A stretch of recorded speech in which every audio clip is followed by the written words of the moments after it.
ফিলিস্তিনের গাজায় ২০২৩ সালের ৭ অক্টোবর থেকে নির্বিচার ও নৃশংস হামলা চালাচ্ছে ইসরায়েল। এতে এ পর্যন্ত প্রায় ৫১,০০০ ফিলিস্তিনি নিহত হয়েছেন, যাদের বেশিরভাগ শিশু ও নারী। ওয়ালটন আবারও মিলিয়নিয়ার অফারে ওয়ালটন ফ্রিজ কিনে আপনিও হয়ে যেতে পারেন মিলিয়নিয়ার। ১৯৪৮ সালে যেভাবে ফিলিস্তিনিদের উচ্ছেদ করে ইসরায়েল রাষ্ট্র প্রতিষ্ঠা করা হয়েছিল, এবারও ঠিক সেভাবে গাজা থেকে ফিলিস্তিনিদের উচ্ছেদের ষড়যন্ত্র চলছে।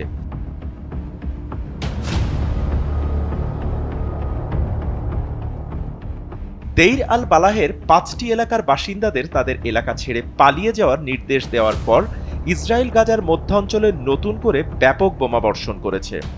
সর্বশেষ এই হামলার ফলে বেশ কয়েকজন ফিলিস্তিনি নিহত হয়েছেন, যার মধ্যে একজন সাংবাদিকও রয়েছেন।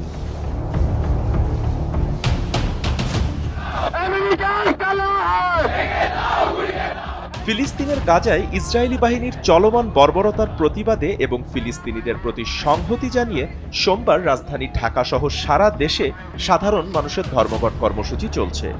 নো ওয়ার্ক নো স্কুল কর্মসূচি সফল করতে এবং ইসরায়েলের নির্মম আগ্রাসনের প্রতিবাদ জানিয়ে রাজধানীর মার্কিন দূতাবাসের সামনে বিক্ষোভ মিছিল করেছেন সাধারণ মানুষ ও শিক্ষার্থীরা।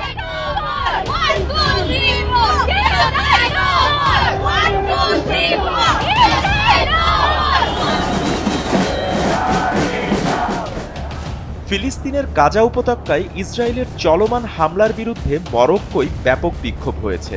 বিগত কয়েক মাসের মধ্যে মরক্কোয় সবচেয়ে বড় বিক্ষোভগুলোর মধ্যে এটি একটি। The world stops for Gaza কর্মসূচির মাধ্যমে বিশ্বের বিভিন্ন প্রান্তে বসবাসকারী মানুষ ইসরায়েলি আগ্রাসনের বিরুদ্ধে প্রতিবাদ জানাচ্ছেন।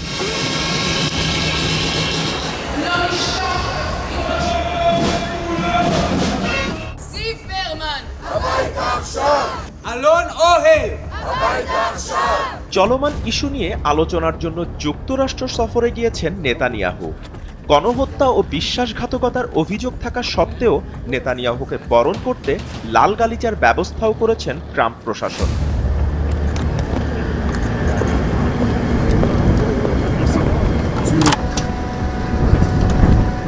ডোনাল্ড ট্রাম্প তার কর্মকাণ্ডে সমর্থন দিয়ে যাবেন এমনটাই আশা করছেন নেতানিয়াহু। তবে বিশেষজ্ঞদের মতে নেতানিয়াহুর এমন স্বেচ্ছাচারিতা ইসরায়েলের রাজনৈতিক বিপর্যয় সৃষ্টি করবে, যা একদিকে ইসরায়েলে গৃহযুদ্ধ টেনে আনবে, অন্যদিকে অর্থনীতির পতনের দিকে নিয়ে যাবে। ইসরায়েলের গণহত্যাকারী প্রধানমন্ত্রী বেনিয়ামিন নেতানিয়াহুর নামের সঙ্গে জড়িয়ে আছে নানা অভিযোগ। নিজ দেশেই দুর্নীতির অভিযোগে বিচারাধীন নেতানিয়াহু। পাশাপাশি গাজায় যুদ্ধ অপরাধ ও মানবতাবিরোধী অপরাধের কারণে আন্তর্জাতিক অপরাধ আদালতের গ্রেফতারি পরোয়ানায় মুখোমুখি তিনি।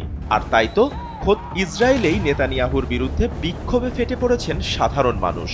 ফিলিস্তিনের প্রতি ইসরায়েলের এ নৃশংস হামলার প্রতিবাদ এবং নেতানিয়াহুর পদত্যাগের দাবিতে ইসরায়েলের রাস্তায় নামেন হাজার হাজার বিক্ষোভকারী।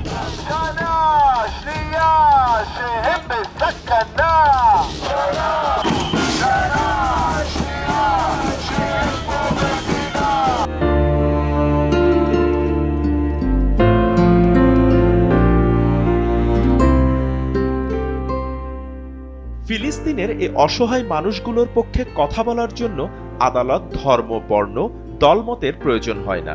প্রয়োজন শুধু মানবতা আর জাগ্রত বিবেকের। বন্ধ হোক এ বর্বরতা আর নৃশংসতা, এমনটাই প্রত্যাশা বিশ্ববাসীর।